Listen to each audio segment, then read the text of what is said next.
जब भगवान उसका साथ देने लग जाते हैं तो कैसे वो अपने ही हमजाद को सिद्ध करती है। उसे आखिर पता कैसे चला कि भाई मुझे ये हमजाद सिद्ध करना चाहिए। पापा आप कहाँ जा रहे हो? कहे मैं तेरा बाप नहीं हूँ, मुझे दोबारा बोलना नहीं, बस मेरा तेरा कोई रिश्ता नहीं है। जब तू पैदा हुई थी तभी तू मेरे लिए मर गई थी। लेकिन 16वें दिन उसको कुछ महसूस हुआ। ऐसा लगा कि जिस कमरे में वो है ना, गिर रहा है वो धीरे धीरे। मास्टर जी सो के उठे, रात को ही हमजाद गया और उसको कोढ़ का जितना भी बीमारी था उसको दे के आ गया।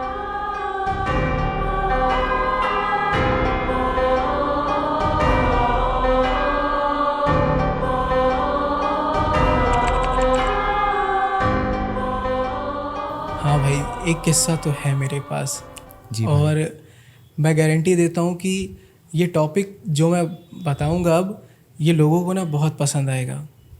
हमजाद के बारे में क्या आप सुने हो कभी या जानते हो थोड़ा सा भी? हमजाद आखिर होता क्या है? मुझे कोई आइडिया नहीं है हमजाद के बारे में। तो देखिए, हमजाद का मतलब इसका नाम में ही छुपा हुआ है। ये एक उर्दू लफ्ज़ है हमजाद।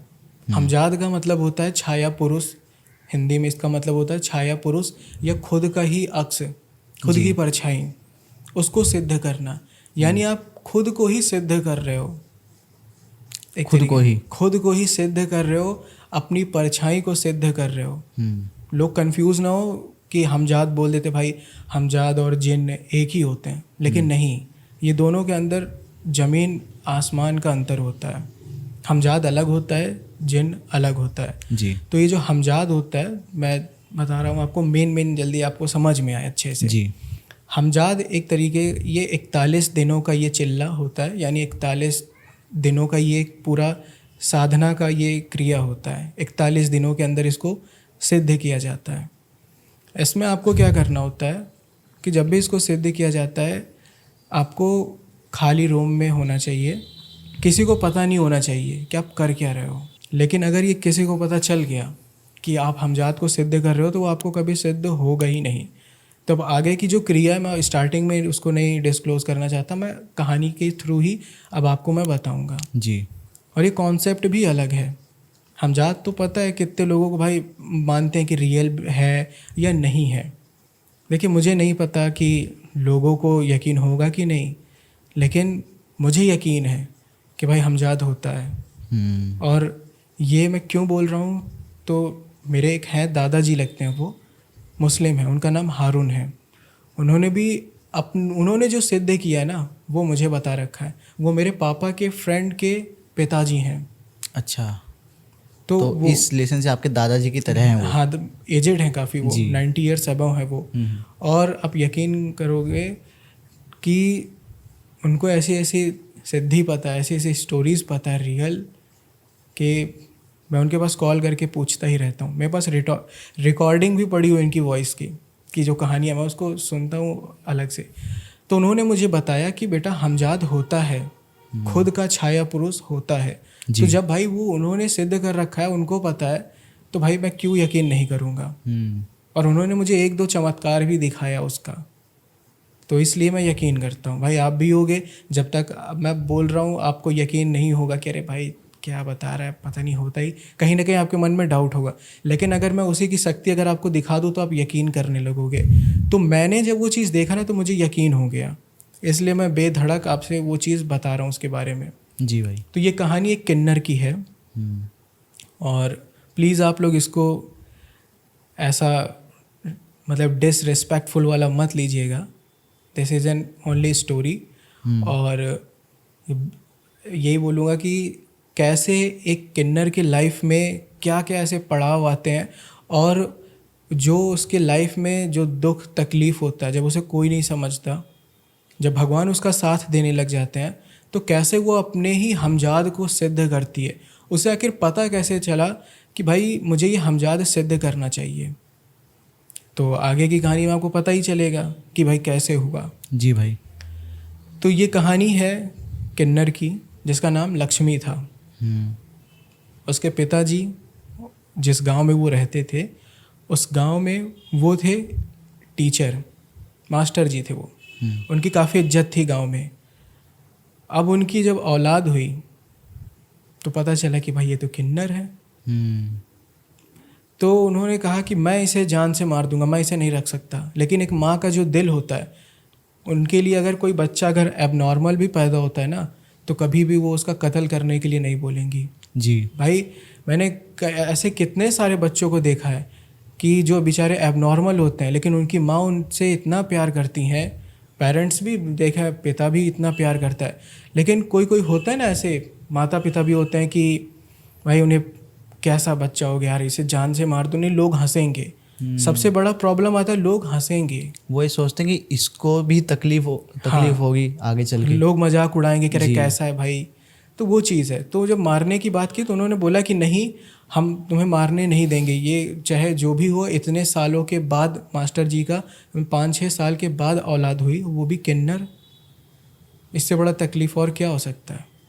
उन्होंने बोला कि भाई ठीक है, मैं इसे नहीं मारूंगा, लेकिन मैं कसम खाता हूँ कि मैं इसे अपना औलाद नहीं मानूंगा बस, क्योंकि मुझे पता ही नहीं ये बेटा है कि बेटी है। ये तो मैं नहीं इसको कर सकता। जी। तो उन्होंने क्या किया कि जैसे जैसे वक्त के साथ बड़ी होती गई, उसको बाहर नहीं निकलने देते थे। उनकी मम्मी ने उन्हें बचपन से पढ़ाया लिखाया, घर के अंदर ही सारा प्यार मम्मी ने ही दिया। जी। उसके कुछ समय के बाद क्या हुआ, जब वो 10 साल की थी, उनकी माँ की डेथ हो गई। बचे पिताजी तो प्यार भी नहीं करते थे, साथ में बाजार भी नहीं ले जाते थे। जब वो बाहर बच्चों के साथ खेलती तो बच्चे भी उसका मजाक उड़ाते और उसे भगा देते थे। तो उनके पिताजी जब ये सारी चीज़ें सुनते थे कि उनके आस पड़ोस के, उनके सहपाठी, साथ के लोग, अरे भाई तुम्हारी बेटी है यार, कैसे है, मतलब सब हंसी मजाक उड़ाते रहते थे। तो उन्होंने सोच लिया था कि अब मैं क्या करूँगा, जो किन्नरों का जो ग्रुप होता है इसको वहाँ पे छोड़ के आ जाऊँगा। तो उन्होंने कहा कि चलो बेटी, आज पहली बार उन्होंने अपने मुंह से उसको बेटी बोला, लक्ष्मी को। बड़ी खुश हुई, कहे चलो मैं तुम्हें एक जगह लेके चलता हूँ, बहुत अच्छा है। बोले ठीक है पापा। जब उसने पापा बोला तो उसको गुस्सा तो आया मास्टर जी को, लेकिन कंट्रोल किया कि भाई इसका इलाज करना है तो मुझे सहना पड़ेगा। थोड़ी देर के बाद वो लोग किन्नर लोग के ग्रुप के पास पहुँचे, तो जो वहाँ की मेन लीडर होती हैं उनका नाम भिनम्मा था। जी। जो उनको मेन लीडर थे उनका नाम भिनम्मा था। और वो गई और वो मास्टर जी बोले ऐसा है कि भैया मैं अपनी जो है इनको छोड़ना चाहता हूँ, मैं इसको नहीं रख सकता।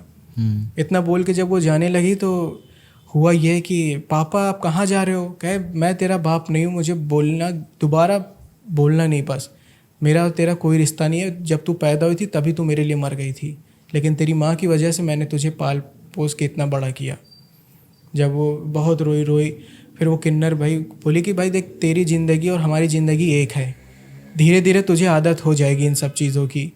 उसके बाद क्या हुआ कि वो धीरे धीरे वक्त के साथ साथ ढलते ढलते जैसे जैसे साल बीतता गया, वो बड़ी होती गई। और वो बड़ी होते होते ना काफ़ी सुंदर हो गई थी, और अच्छा खासा वो बाहर जाके जो संगीत होता था, शादी होता था, वहाँ पे जाके अच्छे खासे वो पैसे वैसे, डांस भी अच्छा करती थी, मतलब पैसे वैसे वो इकट्ठा करने लगी थी। और जो भिनम्मा थी उनको भी बड़ी खुशी हुई कि चलो भाई इसने जो इसका नेचुरली जो इसके अंदर है वो चीज़ें उभर के आ चुका है। जी।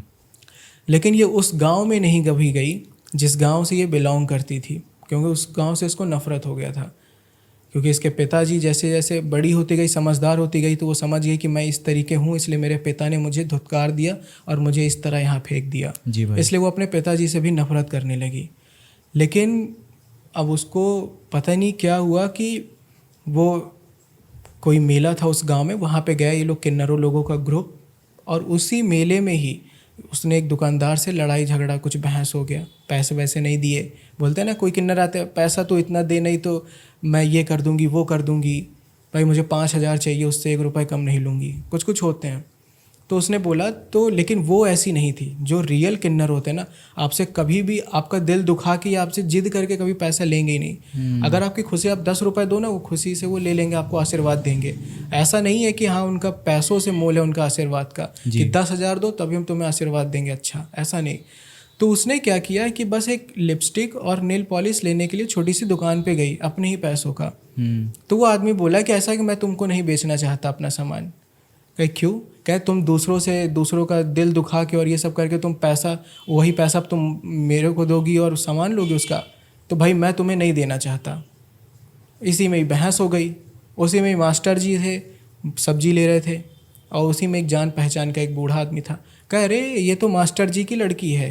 अरे भैया मास्टर जी जब देखे तो एकदम हंसी मजाक वो हो गया पूरा, मास्टर जी की भी बेइज्जती हो गई। और वो भी किन्नर जो थी वो शर्म के मारे वो दोबारा कभी किन्नर समाज में वहाँ गई नहीं, वो भाग गई। भागने के बाद उसको पता नहीं क्या बीमारी हुई कि क्या हुआ, उसके शरीर में कोढ़ होने लगा। कोढ़ आप समझ रहे होगे, मतलब कि जैसे पूरे बॉडी से फोड़े निकलने लगते हैं बड़े बड़े, और उंगलियां गलने लग जाती हैं, स्किन छोड़ने लगती है, उस टाइप का उसको होने लगा था। उस कोढ़ की वजह से वो वहाँ पे जा भी नहीं सकती थी, क्योंकि जिस हिसाब से उसके सिम्टम्स थे वो सोची कि मेरी बेइज्जती होगी, मुझे पता नहीं क्या हो गया। बोली कि बचपन में मेरे माँ गुजर गई, मेरे पिताजी मुझसे नफ़रत, और अब ये। इसके बाद क्या हुआ कि वो चादर ओढ़ के हॉस्पिटल के बाहर पड़ी रहती थी। लोग खाने के लिए बिस्किट फेंक दिए, रोटी फेंक दिए, खा लेती थी। चेहरा हमेशा वो छुपा के रखती थी। इसके बाद क्या हुआ कि वो गांव में जब देखी एक दिन कि उसके पिताजी हॉस्पिटल के पास से गुजर रहे थे, तो उसने सोचा कि यार इनका तो आना जाना है, यहाँ मैं कहीं शांत जगह पे जाती हूँ। तो वो दूसरे गांव में चली गई। दूसरे गांव में जाते जाते भाई कोढ़ की वजह से उसकी पूरी बॉडी पेन कर रही थी, बहुत मुश्किल से चल पा रही थी वो। किसी तरह करते करते करते वो दूसरे गांव में रात को पहुंची। एक बरगद का पेड़ था, वहाँ पे बैठी हुई थी। उसकी कब आँख लग गई उसे पता ही नहीं चला। एक साइकिल वाला जा रहा था पीछे, जैसे जो रद्दी वाला होता है ना, कॉपी हो गया, न्यूज़पेपर हो गया, बुक पुरानी बांध के लेके जा रहा था, बूढ़ा सा था। रोड ब्रेकर पड़ा और उसकी पूरी कॉपी किताब, पूरा न्यूज़पेपर गिर गया। तो उस किताब के कुछ पन्ने जो थे ना वो उड़ के उसके पास आ गए जी। उस बूढ़े ने जल्दी जल्दी उठाया। सुबह का 4 बजे का समय था, अंधेरा था, इतना कुछ दिखाई भी नहीं दिया। तो उस बूढ़े आदमी को जितना दिखाई दिया वो उठा के लेके चला गया। लेकिन उस किताब के कुछ पन्ने जो थे, मेन जो पन्ने थे, वो उस किन्नर के पास आके फड़फड़ा रहे थे, पन्ने पैर के पास। तो उसने जब देखा तो पढ़ा, क्योंकि भाई वो पढ़ा इसलिए क्योंकि उसकी माँ ने उसको घर पे ही इतना तो समझदार बना ही दिया था कि वो पढ़ सके। उसने पढ़ा हमजाद। उसने कहा हमजाद। उसमें उसने धीरे धीरे पढ़ना शुरू किया कि हमजाद एक ऐसी सिद्धि है जिसे आप अपनी छाया को सिद्ध करने के बाद आप उसको दुनिया का कोई भी काम हो, यानी अगर आप बैठे बैठे अगर आप बोल रहे हो कि भाई मुझे यूएस का ये केक खाना है या फिर ये कुछ भी खाना है, मुश्किल से 5 सेकंड के अंदर वो आपके सामने आ जाएगा। आप बोल रहे हो कि भाई मेरे को यहाँ घूमना है, आप आंख बंद करो, आंख जब एक पलक झपका के आप आंख खोलोगे तो आप वहीं पे उसी जगह पे पाओगे। अगर आप किसी इंसान को चाहते हो कि वो वहाँ पे है, मैं चाहता हूँ कि वो मेरे यहाँ पे आए, तो वो उसको उठा के यहाँ पे ले आएगा। हमजाद के अंदर इतनी ताकत होती है कि वो आपका हर एक काम कर सकता है। इसमें भी 2 तरीके का हमजाद होता है। एक जो होता है वो बुरी तरीके का, एक बुरा इंटेंशन लेके सिद्ध किया जाता है। एक होता है सात्विक, यानी जिसको एक अच्छा इंटेंशन के लिए सिद्ध किया जाता है। क्योंकि इसमें 2 तरीके का होता है, जिसमें आपको कुरान, आयत, इन सब का जो लाइन होती है ना, उनको ये पढ़कर इसको सिद्ध किया जाता है। लेकिन एक जो ईविल हमजाद होता है, उसकी जो आयतें होती, जो उसका जो दोहा एक तरीके से आप बोल सकते हो, उसके जो मंत्र होते हैं वो बड़े ख़तरनाक वाले होते हैं। फिर उसका काम भी बड़ा ख़तरनाक होता है, फिर आपको शांति से रहने भी नहीं देगा। तो उस किन्नर को जब ये पता चला तो उसको ये लगा कि आप कोई भी दुनिया का कोई भी रोग अगर आपके अंदर है तो हमजाद की मदद से आप उसको सही कर सकते हो। जो लाइलाज बीमारी होती है वो तक वो सही कर देगा जी। किन्नर ने जब ये पढ़ा तो उसका मेन मकसद ये था कि भाई मुझे अपना ये कोढ़ सही करना है। तो मेन पन्ने थे, उसने पढ़ा कि आपको इसके लिए एक शांत जगह चाहिए, किसी को पता नहीं चलना चाहिए, एक आईना चाहिए आपको। अगर 2 तरीके होते हैं, एक या तो आप आईने के सामने सिद्ध करो या फिर आप दीवार पे सिद्ध करो। अपनी परछाई को देर तक घूरते रहो, अपनी परछाई जैसे आप अपने अपोजिट साइड दिया रख लो, ताकि अगर आप बैठो तो उसका रिफ्लेक्शन जो है आपकी बॉडी का जो शैडो है वो सामने आए और आपको बिना पलक झपकाए आपको उसी को ध्यान से देखना है। आप लगातार 41 दिनों तक देखोगे। 41 दिनों के अंदर ही अंदर आपको ऐसा लगेगा कि वो जो आपका शैडो है वो उठ के खड़ा हो गया है। वो आपको डराने की हर एक मुमकिन कोशिश करेगा कि आप अपने इस जो आप ये साधना कर रहे हो इससे छोड़ के आप हट जाओ। जब वो किन्नर ने देखा कि एक कमरा खाली खंडहर है उस गांव में, उसने किसी तरह रात को प्लान बनाया और उसके अंदर वो चली गई। उसके बाद क्या हुआ कि उसने जो भी उसका काम था वो करने का, वो सब धीरे धीरे भीख मांग मांग के, लेकिन उसको ये साधना करने में 1 हफ्ता लग गया, क्योंकि जो जो उसमें चीज़ थी उनको इकट्ठा करने में उसको समय लगा। क्योंकि अगर आप लगातार साधना कर रहे हो ना, तो आप रूम से बाहर नहीं निकल सकते, तो आपको 41 दिनों का आपको राशन, खाने पीने का सब जुगाड़ आपको उसी कमरे में ही करना है जी। कहीं नहीं जा सकते, कहीं नहीं जा सकते आप। और मतलब कि आप घर के बाहर निकल ही नहीं सकते। आपको मतलब कि साधना करते वक्त आपको कोई दिखना नहीं चाहिए, आपको कोई देखे ना बस। मान लिया आपने रात को साधना किया, दूसरे दिन ये नहीं कि आराम से आप बाहर निकल रहे हो, नहीं, 41 दिनों के लिए आप मतलब एकदम गायब हो जाओ, एकदम आइसोलेट हो जाओ, एकदम अंडरग्राउंड हो जाओ। आपको पाक साफ रह के ही ये साधना करना होता है। पाक साफ यानी एकदम नहा धो के अच्छे से फ्रेश होके करना है। जी भाई। रात को 12 बजे से लेके सुबह के 3 बजे तक आपको ये करना होता है।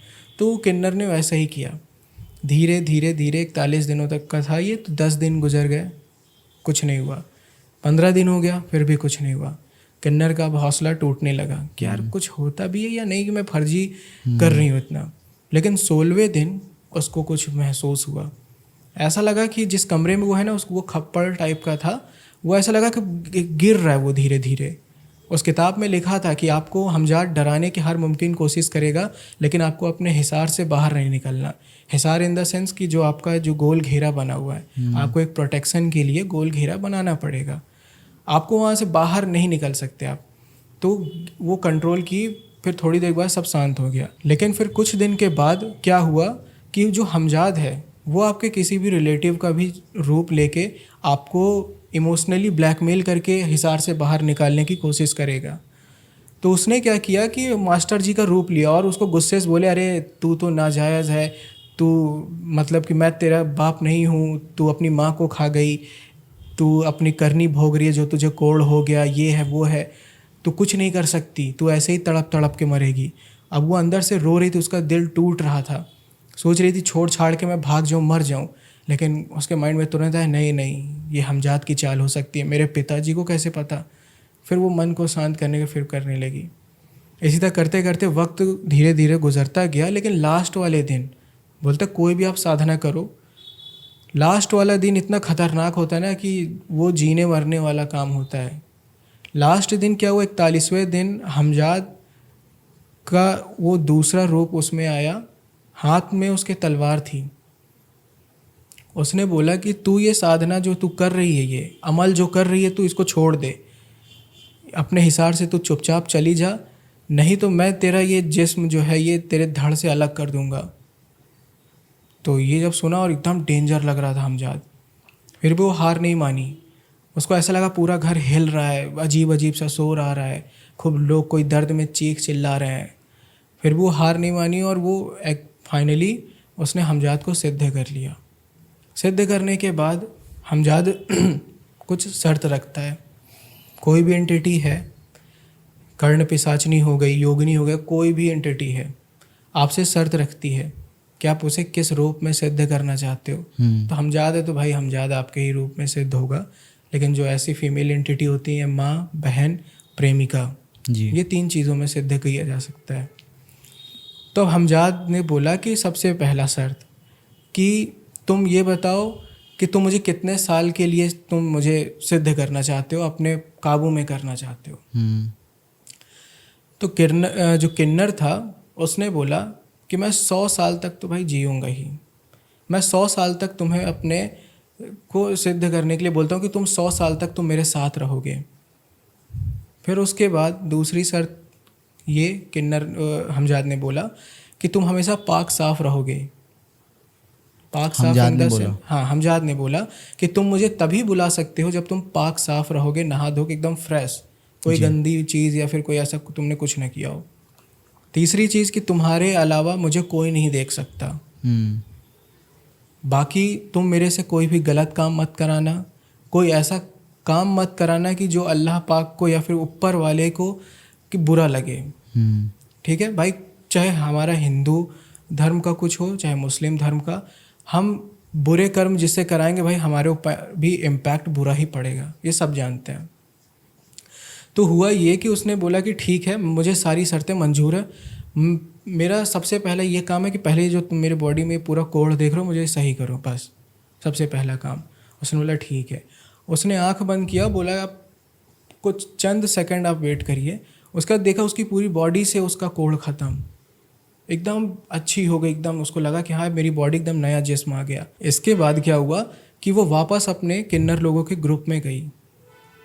ग्रुप में जाने के बाद उसने जब देखा तो भाई अब वो मेन लीडर वो बन चुकी थी, क्योंकि अब वो उसके पास इतनी पुरसरार ताकतें थी, यानी कि एक अनबिलीवेबल पावर जो था कि जो कोई यकीन ही नहीं कर सकता जी। वो सारी चीज़ें वो कर सकती थी।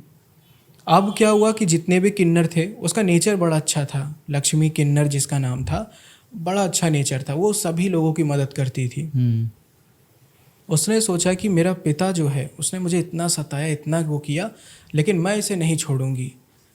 भाई कुछ भी हो, मैं बुरा नहीं करना चाहती अपने बाप का, लेकिन मैं उससे बदला तो ज़रूर लूँगी। उसने क्या किया कि भेजा कि मैं अपने पिता से अपना बदला लेना चाहती हूँ। उसने मेरी माँ को भी इतना धिक्कारा, मुझे इतना किया, मुझे मरने के लिए छोड़ दिया। अगर आज तुमको मैंने सिद्ध नहीं किया होता तो आज मैं मरी हुई होती। किन्नर ने, आज हमजाद था, उसने भी बोला कि नहीं आप बात तो सही बोल रहे हो भाई, जो चीज़ जायज़ है उसके लिए मैं आपको मना नहीं करूँगा। इसके बाद उसने बोला कि मैं चाहती हूँ कि तुम मेरे पिता को इतना तड़पाओ कि जो बीमारी मुझे हुई थी वो उसको हो जाए। वो जब दूसरे दिन मास्टर जी सो के उठे, रात को ही किन्नर हमजाद गया और उसको कोढ़ का जितना भी बीमारी था उसको दे के आ गया। अब वो मास्टर जी जब सुबह उठे ना, उनके पूरी बॉडी पे कोढ़ था, घर से भी नहीं निकल रहे थे। फिर पता नहीं क्या हुआ कि उनसे हाथ से रात के वक्त जब रात हुआ लैंप छूटा, पूरे झोपड़ी में आग लग गई और उनका काम उधरी से ख़त्म हो गया। फिर इसी तरीके वो किन्नर हमजाद जो थी, कहीं पे भी बुराई हो या कुछ भी, वो अलग अलग तरीके से, मतलब अब मैं इसको ज़्यादा लॉन्ग नहीं करूँगा जी, क्योंकि ऐसे तो बहुत सारे ऐसे हुआ है। एक किस्सा मैं आपको बता दूं इसके बारे में कि उसने हमजाद का अच्छा फ़ायदा क्या किया, उसने मदद कैसे की। वो जो थी भिनम्मा जो थी मेन, उनके जगह पे ये आ चुकी थी जी, तो लक्ष्मी किन्नर के नाम से वो पूरे मोहल्ले में, आस पड़ोस के गांव में फेमस हो गई कि दुनिया की कोई भी ऐसी चीज़ नहीं है कि जिसका इलाज उनके पास ना हो। तो बड़े बड़े लोग, बड़े बड़े एकदम आते थे उनसे मदद मांगने के लिए। एक दिन क्या हुआ कि एक बिजनेसमैन आया, उसने क्या बोला कि माता मेरा बेटा खो गया है, मेरा एक लौता बेटा है, अपने दोस्तों के साथ वो गया था, ट्रिप पे गया और अभी तक नहीं आया, ना उसका फ़ोन लग रहा है ना कुछ, मैं बहुत परेशान हूँ माँ, आप मेरी मदद करो। जी। उन्होंने बोला कि ठीक है, आँख बंद किया और पूरा डिटेल निकाल लिया उसके बेटे का। उन्होंने बोला कि तेरा बेटा यहाँ से 5 गांव छोड़कर ये सरकारी अस्पताल है, पूरा एड्रेस बताया, तेरा बेटा वहाँ पे एडमिट है, तेरे बेटे का एक पैर का टांग टूटा हुआ है, तू जा अपने बेटे को ले ले। उन्होंने कहा कि आपको कैसे पता? उन्होंने बोला कि तू ये मत जान कि मुझे कैसे पता, तेरा बेटा तुझे मिल गया। कहा कि अच्छा माँ आपको मैं कुछ दे सकता हूँ? उन्होंने बोला मुझे कुछ नहीं चाहिए, तू इन गरीबों को तू बस दे, इनको बांट के तू इनका मदद कर बस, और अगर तू इनकी मदद नहीं भी करेगा तो मुझे पता चल जाएगा, और फिर जितना जायज़ है मैं तेरे घर से उतना पैसा निकलवा लूँगी या तेरा नुकसान हो जाएगा। बोले नहीं माँ, मैं ज़रूर मदद करूँगा। अब हुआ ये कि किन्नर जो हमजाद था उसने बताया कि लड़का जब ट्रिप पे गया था तो आपस में क्या हुआ ना कि लोगों ने ड्रिंक कर रखा था, एक्सीडेंट हुआ, जितने इसके दोस्त यार थे सबकी ऑन द स्पॉट डेथ हो गई। लेकिन ये इस लड़के का क्या हो, किस्मत अच्छा था, बच गया, सिर्फ एक टांग टूटा, और इसका जो मोबाइल था वो पूरा एकदम पचक गया था सब कुछ, और जो इसका पर्स में जिसका सब कार्ड और आइडेंटिटी कार्ड था सब वो पता नहीं कहाँ चला गया। हॉस्पिटल में एडमिट हुआ तो भाई किसी को पता ही नहीं चला, लावारिस में इसका ये पड़ा हुआ था। तो किन्नर हमजाद की मदद से इसने ये किया। और भी ऐसी 2-3 चीज़ें थी कि किसी की लड़की भाग गई तो उसको पता लगा लिए, किसी का अगर कोई उसे परेशान कर रहा है, कोई खजाना निकालना है या फिर ऐसा कुछ, तो मतलब उन्होंने कभी अपनी लाइफ में बुरा काम नहीं किया। कहने का मतलब ये है, क्योंकि लोग ये होता है ना, शक्ति पाने के बाद वो बुरा करने लग जाते हैं सिवाय अपने पिता से बदला लेने के। बस क्योंकि उनका भाई देखो, अगर ऑनेस्टली अगर देखा जाए तो यार बुरा तो किया था उन्होंने भाई, कहीं ना कहीं तुम्हारी औलाद है इस तरीके, अगर आप छोड़ रहे हो, सही बात, अगर वो हमजाद को अगर वो सिद्ध नहीं करती तो वो मर चुकी होती, ये तो है।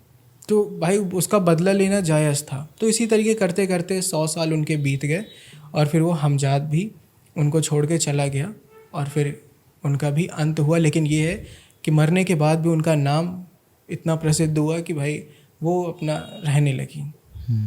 तो ये था हमजाद की कहानी। सूरज भाई, हाँ सच बताऊं, काफ़ी मतलब ऐसी चीज़ें आपने बताई आज, ऐसी एंटिटीज़ के बारे में बताया इस पॉडकास्ट में कि मैंने नहीं सुना है पहले कभी, और मेरे सब्सक्राइबर्स ने भी शायद नहीं सुना होगा। मैं चाहूँगा कि आपके साथ हम दोबारा से मिलें, दोबारा से और भी पॉडकास्ट हम करें। बाकी मैं अपने सब्सक्राइबर से कहना चाहूँगा, जो भी हमें देख रहे हैं, जो भी व्यूअर्स हैं, उनको कहना चाहूँगा कि प्लीज़ प्लीज़ प्लीज़ जाके सूरज भाई के चैनल को भी सब्सक्राइब करो, इनकी भी वीडियोस को देखो, शेयर करो, लाइक करो, अपनी फैमिली के साथ, अपने दोस्तों के साथ, अपने भाई बहन सबके साथ जाके शेयर करो। और मैं आप ही लोगों से जानना चाहूँगा कि ऐसी क्या चीज़ें हैं जो हमें इन पॉडकास्ट में इम्प्रूव करनी चाहिए। आपके फीडबैक्स आप हमें कमेंट सेक्शन में दे सकते हैं।